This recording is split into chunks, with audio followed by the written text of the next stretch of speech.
I'm Marco Solorio from One River Media.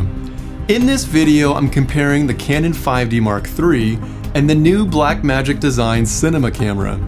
I wouldn't call this a shootout video or a versus video, but I did want to see just how well my cinema camera would work in some of the same shooting environments as my beloved DSLR cameras. Anyone that knows me knows I've been a huge advocate of HDSLR shooting from the very beginning, starting with the 5D Mark II when it was first released in late 2008. Since that time, I've used HDSLRs in all kinds of productions throughout the world. And then one day, literally out of left field, came the Blackmagic cinema camera. With similar cost and physical size, will the cinema camera replace my 5D and 7D for HDSLR productions? At this point, we all know the specs. 13 stops of dynamic range, 12-bit RAW, ProRes HQ. It's quick to assume the answer would be yes. But then there's that nagging issue in regards to the cinema camera's sensor size. Oh, it's smaller than Micro Four Thirds, but it's larger than Super 16. Oh, what to do? Honestly, both cameras have some interesting results that even surprised me. So hopefully some of the comparison footage I'm about to show you will help you judge for yourself if the cinema camera is up to the task. Let's get started.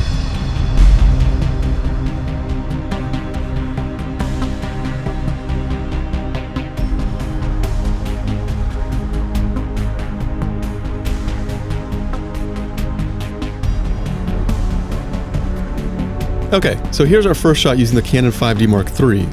At first glance, the shot looks good in its own right. Levels are pushed strong, just shy of deterioration. But when we see the same shot from the cinema camera, we immediately see how much more sharpness and color information there is.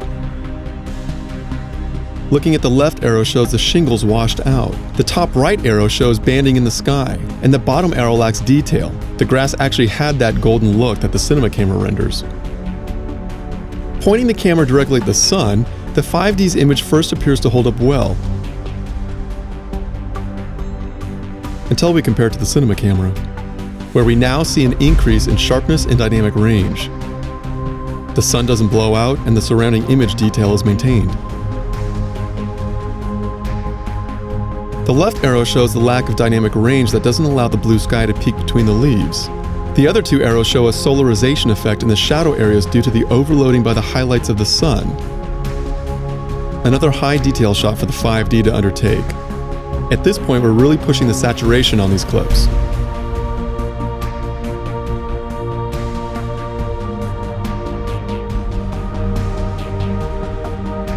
Once again, the cinema camera reveals a huge increase in clarity and dynamic range. All the trees and bushes are crisp, and the sky retains its blue. Again, no physical ND or grad filter is used at all. Even the family of ducks are easier to recognize. The left arrow in the sky reveals banding. The right arrow reveals lack of definition, and the bottom arrow lacks clarity in the family of ducks.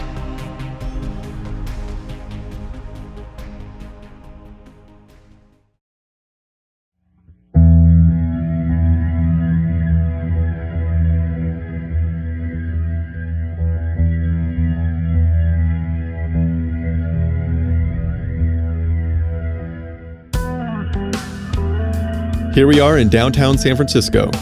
Ungraded, this 5D shot looks pretty good.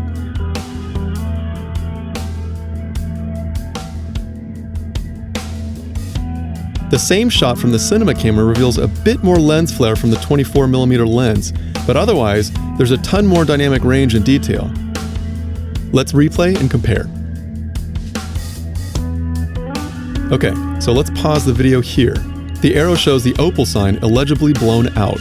As we move down, we get white blobs for headlights. Moving right, the rear quarter panels of these cars are blown out with no detail. And of course, the Mel's drive-in sign is blown out and unreadable. Okay, let's play forward a little bit. And pause. Here again, the Mel's sign is totally blown out, with drive-in completely disappeared. And just below it, another big white blob. This is very interesting. Look at the lack of detail and numerous blob spots inside the diner. The cinema camera retains full detail. Moving on, notice the shadow detail in this blue car, not black, and of course the highlight detail in the headlights. And from headlights, look at the blown out highlight detail in this white car's body. At the same intersection, I wanted to get a fast panning shot for rolling shutter.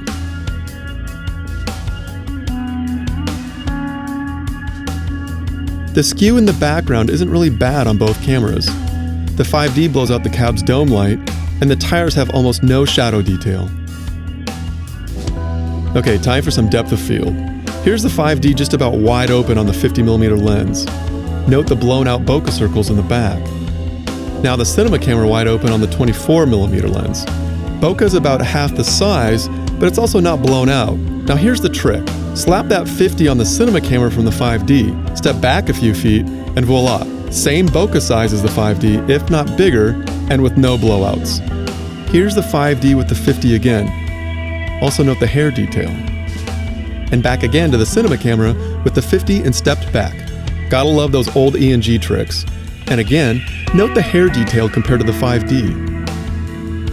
Here we're shooting for detail as well as spatial and temporal compression artifacts.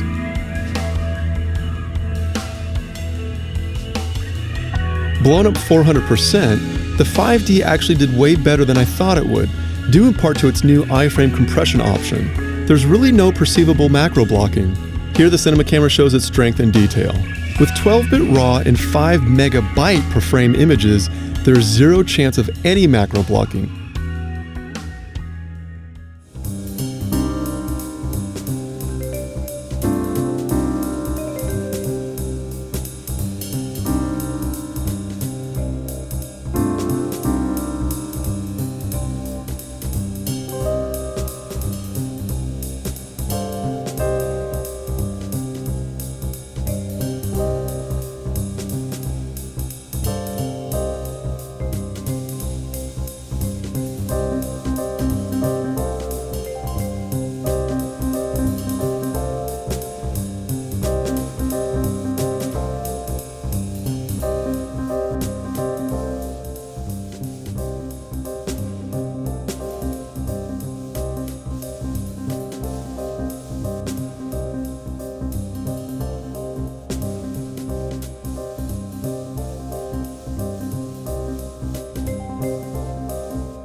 On the widest end, I can actually get wider on the cinema camera than I did on the 5D. On the longest end, there's no surprise the cinema camera would reach further with its crop factor.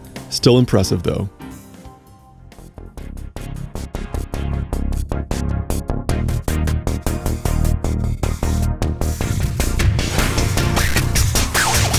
The 5D actually does pretty well here, considering its H.264 and 420 color space. Here the cinema camera really grabs that green screen, and edging is razor sharp. Blown up 1000%, we can see how the 5D fringes the edges in its limited 420 color space. With the cinema camera, there's no chrominance subsampling loss at all. But when it comes down to the keying process, hair detail clumps up and edges become soft on the 5D. On the cinema camera, the added color resolution is immediately obvious. Individual hairs are retained.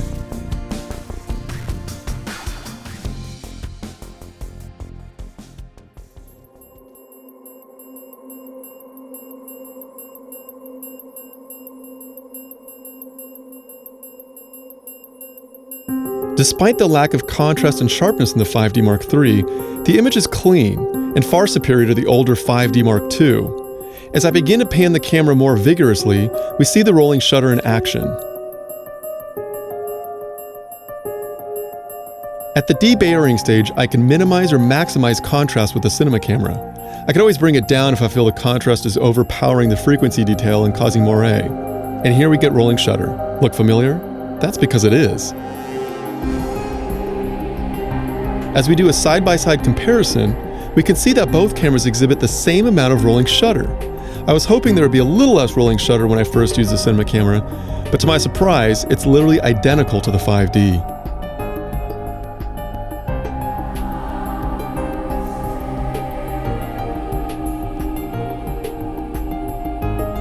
Blown up 400%, we can see how much more contrast and detail there is in the cinema camera.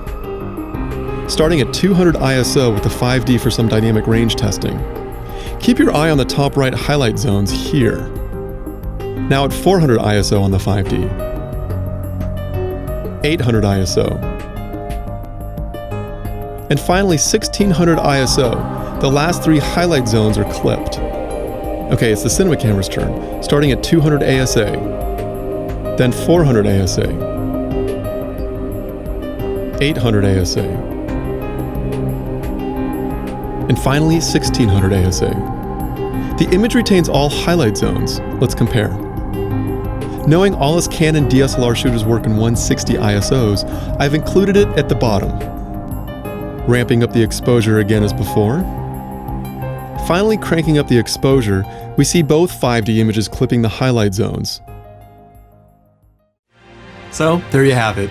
Personally, I'm in love with the images I'm getting from the cinema camera.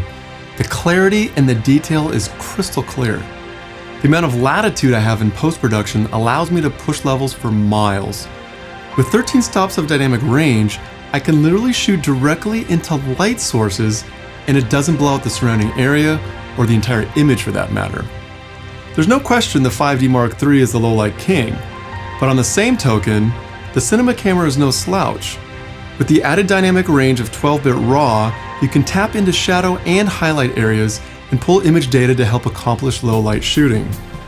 And let's face it, even if you shoot ProRes HQ or DNx HD with the cinema camera, you'll still be leagues ahead of any H.264 codec in a DSLR. Even as good as the iframe option is in the 5D Mark III. And with RAW, you're in a whole different league entirely. But let's be clear, shooting RAW requires added workflow, time, budget, and storage. If you can handle that, then you're golden. If not, then ProRes HQ or DNx HD will still give you superior quality and workflow ease. There's no question. So will the cinema camera replace my HDSLR productions? I can honestly and firmly say yes. There's no question. Frankly, for me, the sensor size isn't an issue, whether shooting wide or even under some low light situations. Would I rather have a Super 35 sensor in there? Of course I would. But for a $3,000 camera with these great specs, I can happily make this sensor work for me. Does the cinema camera have its quirks? Sure it does, just like any camera really. But at version 1.0, there's bound to be firmware updates, and all free to boot. To me, it's great now and will continue to get better with time. Yep, I'm sold. Lastly, if you haven't seen our latest video using the cinema camera in a real-world production environment with cast and crew, go check it out. It's called Texting ist gefährlich, which translated from German means texting is dangerous.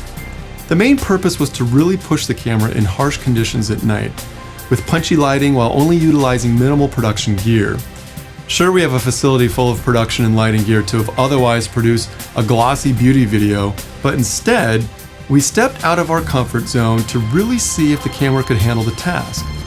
Some people loved the video and got what we were trying to do, while others, they didn't love it so much and really didn't grasp our motive. But it's okay. Personally, I loved shooting it, but most importantly, I gathered specific knowledge of the cinema camera in these extreme conditions and how to fine-tune that knowledge for now and in future productions. Something a glossy beauty video wouldn't have given me. I know for a fact that had I shot the video using a DSLR, I absolutely wouldn't have gotten the same dynamic range and detail that the cinema camera gave me. Not by a long shot. Well, that's it for now. Thanks so much for watching. Cheers.